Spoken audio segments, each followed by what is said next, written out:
geothermal energy. I'm Abby. I'm Scott. And I'm Patrick. We're going to be talking about geothermal energy. Geothermal energy is when pools of water under the Earth's surface are superheated, and you have to dig around 300 feet to get to that water, and have to run the pipes to that water.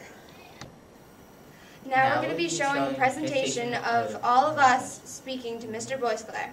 So what is geothermal energy? Geothermal energy is the natural energy that is absorbed in the earth. From about 4 feet down in the northeast, the earth's temperature stays about 54 degrees. That's both in the earth and in the water. So to take advantage of that, you use a geothermal heat system or a heat pump to heat and cool your home. Basic types of geothermal energy. Well, there's two basic types of geothermal systems.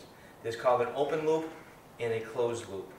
The open loop uses a water source normally, either a bedrock well or a lake or a pond. Here in my system I use a bedrock well. The well is 500 feet deep, the pump is down at 500 feet, and the return system is down at 150 feet. I'll go into more detail with that later. But the other system is called a closed system. That way the earth, the gravel in the earth covers this system. You bury the system either vertically or horizontally. Why did you choose to go with geothermal energy? I chose geothermal energy because it's a clean source of energy. There's no pollutants. I don't burn fuel oil, natural gas, or electricity. There's no chimney in my home, and there's no pollutants coming out the stack. It's purely clean. It's a clean source of renewable energy. A geothermal heat pump is a very simple mechanism. The system works basically the same way as a refrigerator does in reverse.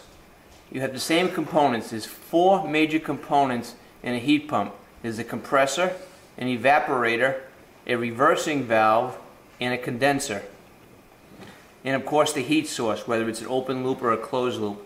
But in either case, it doesn't matter if it's a closed loop or an open loop, the heat pump itself is the same type of equipment. Now the compressor takes refrigerant, a compressible fluid, compresses it, and as it compresses it, it heats it up. As it heats the fluid up, the fluid is pumped through a condenser. The condenser is basically a heat exchanger with a fan behind it. This fan blows inside air across the heating coil and into your home to heat your home. As the fluid goes past the condenser into a reversing valve, the fluid begins to cool. As it cools, it is sent then through an evaporator for further cooling through the heat source, whether it's the ground or water. Water is circulated through the evaporator to further cool the liquid back to the beginning of the compression stage. You should get Geothermal energy!